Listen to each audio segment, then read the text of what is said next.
Thank you so much for talking with us about your sailing life and your musical life.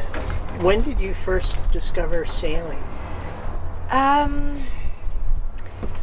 didn't discover sailing that early, in my life. I think I was 18 when I started busking in the streets of Galway, playing music in the streets of Galway. And I saw the Galway hookers sailing in the bay. Those are these old riggings. And I really felt like I want to learn how to sail. When the Pianocean idea started to grow in my head with this feeling of sailing and playing the music, then I started taking lessons in a quite famous school in France called the Glennon. It's in Brittany. I took many courses for 5 years.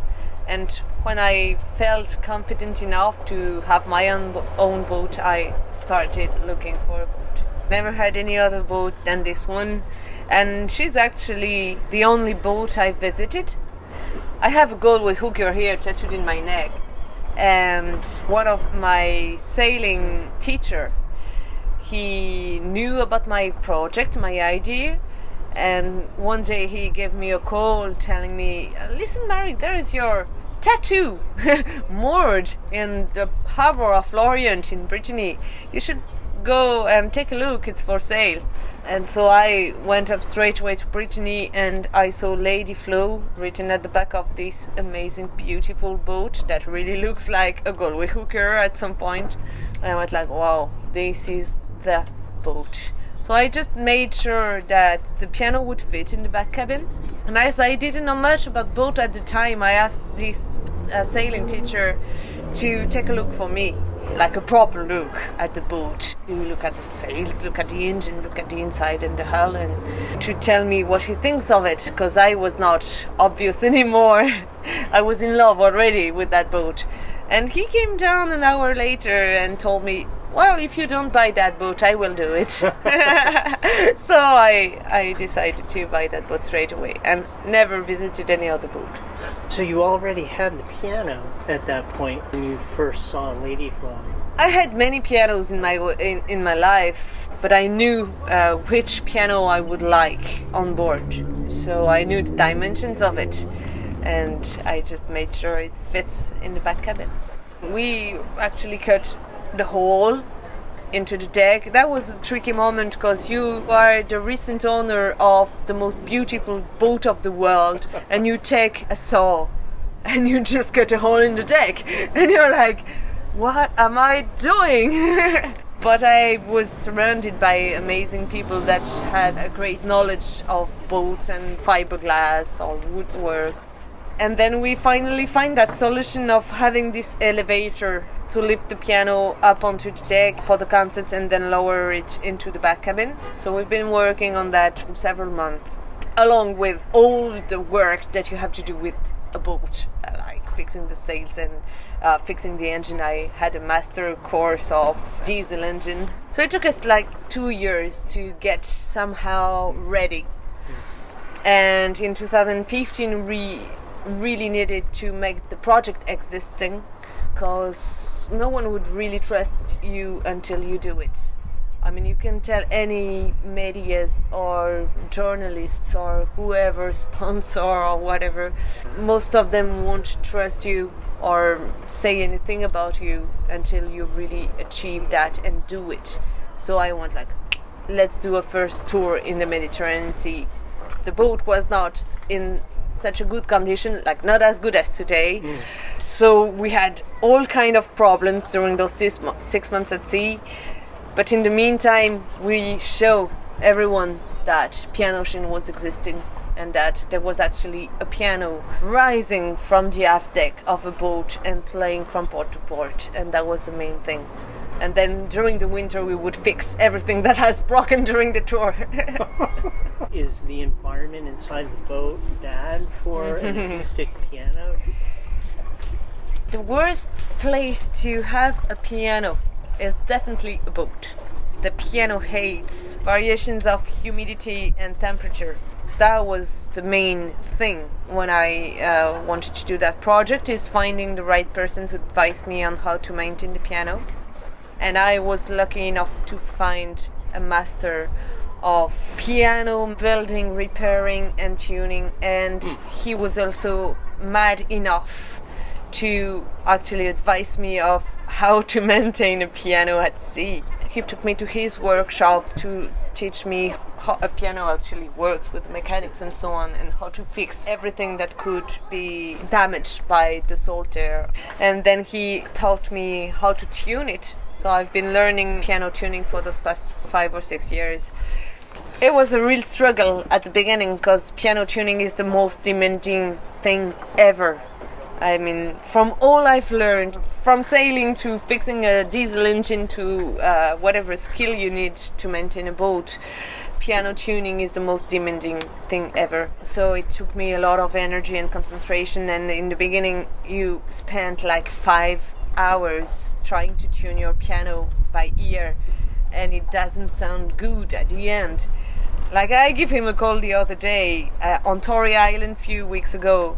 I did my best tuning ever, and I did it within an hour, and I was so proud. Like, there you go. It's a constant maintenance, a constant watch, and every time I want to take the piano out, I check the tuning, and if the tuning's not good, I know that I have to spend an hour or two tuning the piano before the concert. Sometimes when we winter in some places, we just take the piano out of the boat for the winter to work on the mechanics and change the few strings as well, so we just maintain it as much as we can.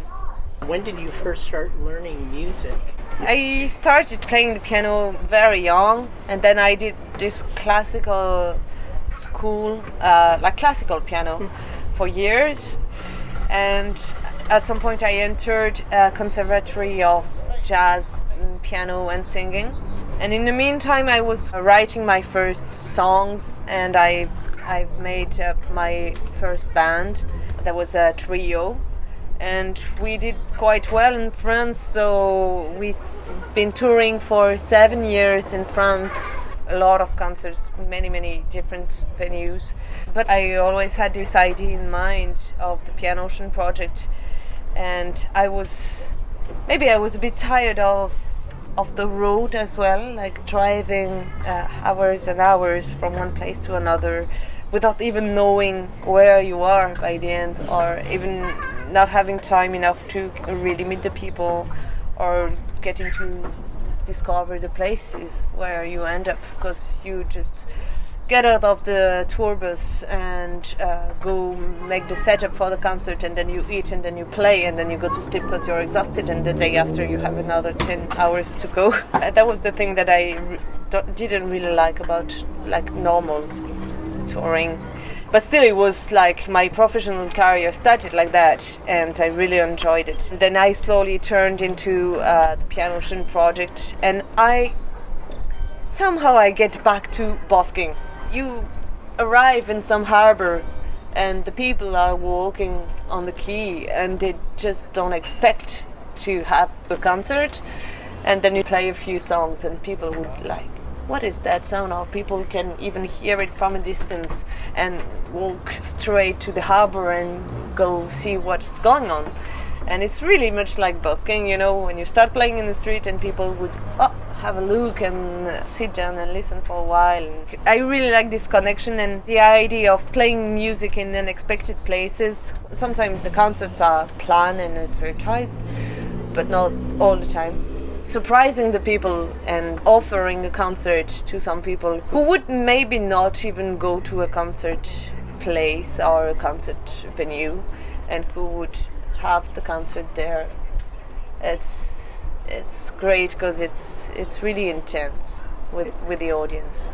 When did you first begin sailing to places and giving concerts? The first tour took place in the Mediterranean Sea in 2015. And then following year we sailed to Brittany on the west coast of France, where I'm from, and we spent 2 seasons there playing. There are so many places to perform, and everyone wanted us to perform, and so we've spent 2 years there. And then from there we did the crossing to Ireland and sailed and performed all along the west coast of Ireland. And there we are in Scotland. Do you stay on the boat year round or just in the warmer season? For the moment, as we are in the northern hemisphere, Yeah. we sail and live on board from April to September. During the winter, we winter the boat in some harbour and go on dry land for a while. And what do you do during the winter season when you're not on the boat? Mostly preparing the next season, planning the navigation and working on that, and planning all the ports of call, making contacts to every places who wants to have a concert, or contacting festivals, or organizing the tour mostly. And in the meantime, I release my albums, a final editing of the albums, taking care of the boat as well and the piano, so maintenance of the boat and piano keeps us busy even in winter. Do you have a favorite concert that you've done aboard the boat? I can't really answer that question because there's not one concert that would be the same as the other. You're playing outdoors, so the weather will be different. You're playing outdoors, so the people will be different. And sometimes you play in big festivals and there are 5,000 people watching at you, and sometimes you're playing on a very small island and there's 20 people and it's all the population of the island actually. The fact that everything is so different from one place to another, that makes it so special. And there's not one concert in particular that I could mention, because it's all of them together that makes it really special and that makes the voyage interesting. But I can mention what I done a few days ago on the Giant Islands. That was really the first time I did that. It's an inhabited group of islands, and there's millions and millions of seabirds, puffins and guillemots. And the sound was stunning, with all the birds screaming and flying around. And we decided to take the piano out for a little concert, like wild concert. And this was really an amazing moment. That was my first moment without a human audience, but it was a great moment. I've read that you're often meeting local musicians in the places that you go to and sometimes performing with them. Do you know them before you go to a place, or do you meet them after you've arrived? Sometimes I got some contacts of a few musicians in some places that I would sail to, but most of the time, how to grab a musician is really easy. Yeah. You take the piano out and you sing a song. And all musicians come. And all musicians will straight away come to you and have a chat, and then it will end up at some point into a session, and then the ones that you really like playing with, or I invite them either on stage for the concert, either recording in my little studio inside. So. What a way to meet people. That's great. In the places that you go to, there's this instant connection. Instant connection, that's what it is, yeah. Can you tell us about your recording studio? How is it different than a recording studio that you might have on land? The first thing is that it's always there. So every time you want to record, if you have an idea of, or if you really feel like recording, you just go there and record. And it's a professional, good sound, so it's great. You can use it for an album or whatever. That's a big difference, because when you're in a normal studio, you have to rent the studio for a certain amount of days. And maybe that week you will not be in the mood of recording. That's what I like, being able to record anytime when I feel like it. When you meet people randomly and you meet an amazing fiddle player there, you can't plan to record it in 6 months in some studios. You have to do it now, because the meeting is now and the connection is now. And so you can do it now with the fact of having the studio and the boat. Basically the studio is just a boat cabin with microphones. You can hear within the recordings the weather of that day I was recording. If it was raining on the deck, you can hear it. If there was birds flying around, you can hear them. If it was windy, you can hear the ropes against the masts. And I like keeping all that because it makes it really real, and it's like if you're inside the cabin yourself when you listen to the album. So you don't try to hide, No. don't try to get rid of that, you I keep don't. that. Yeah, I keep it That's- on purpose. In all of your voyaging, have you encountered heavy weather, storms? We try to avoid it as much as we can. I have nothing to prove. I'm not on a rush neither. Most of our voyage has been coastal so far, except the crossing to Ireland and a few crossing like that. So you can have proper forecasts for 2-3 days. So most of the time we take the fair window or the good windows. We had some like really strong, tough weather on the west coast of Ireland, but you can't avoid it because it's the west coast of Ireland, so you just face it. It's never been dangerous or too scary. It's just a bit uncomfortable or a bit tiring and a bit of a struggle sometimes, but not that bad. And your piano's secure. Yeah, it's secure and it's well tied inside, so the piano is safe. So at the very beginning of the project, I sailed with my best friend Lily, Annelise Lepelec, her full name. And she's a professional photographer and a filmmaker. She's writing as well, she's a poet. So she would cover the whole story with photographies and films and writing articles. And so we started the two of us on the boat, and then in the Mediterranean Sea I met Sebastian. He's my husband now, and we have a 3-year-old boy. His name is Aaron, out of the Aran Islands in Ireland.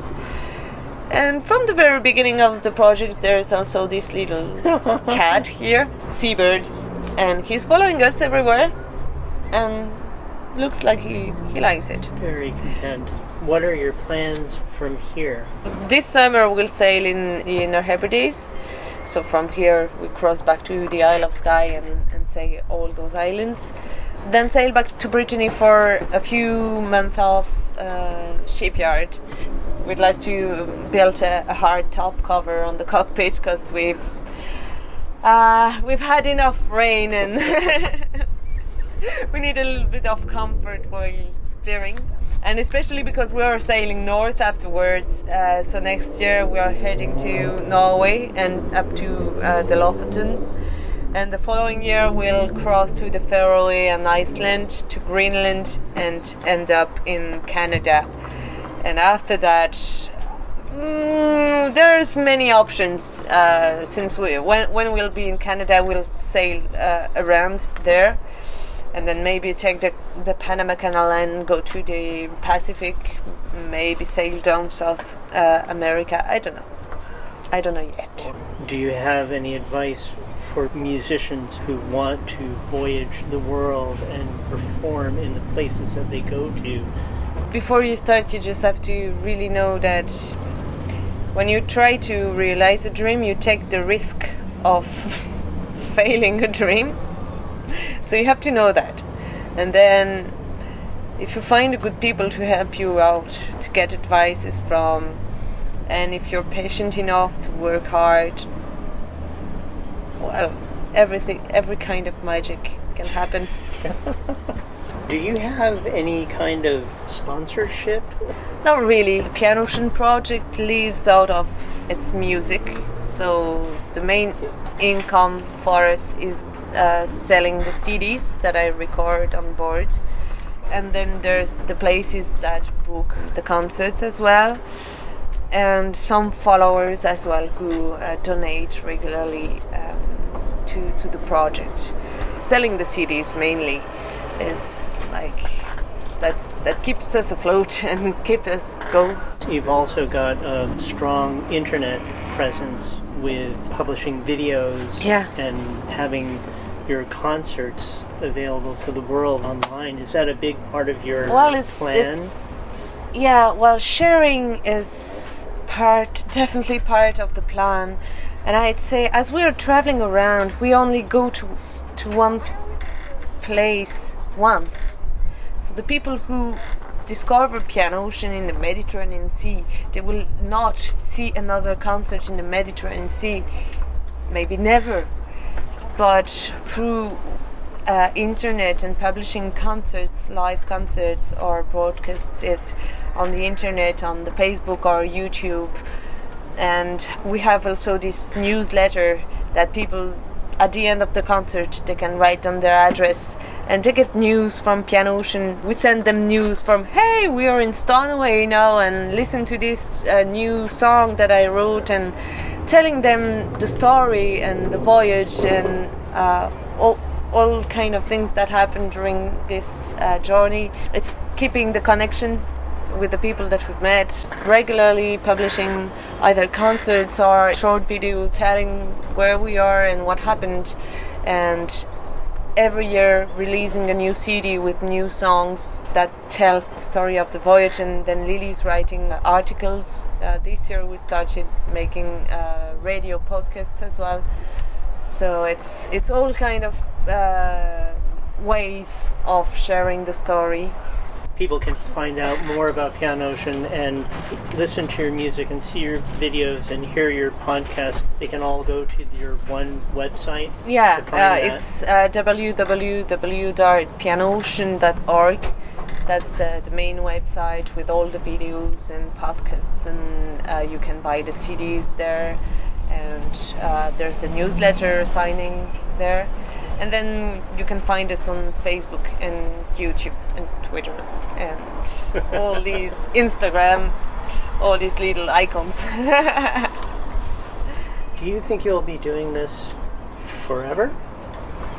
As long as we are able to, yes. Yes. You love this lifestyle. Thank you so much for coming to Stornoway. It's a pleasure. Our path will cross again you never and know. again, I'm pretty sure. Wonderful.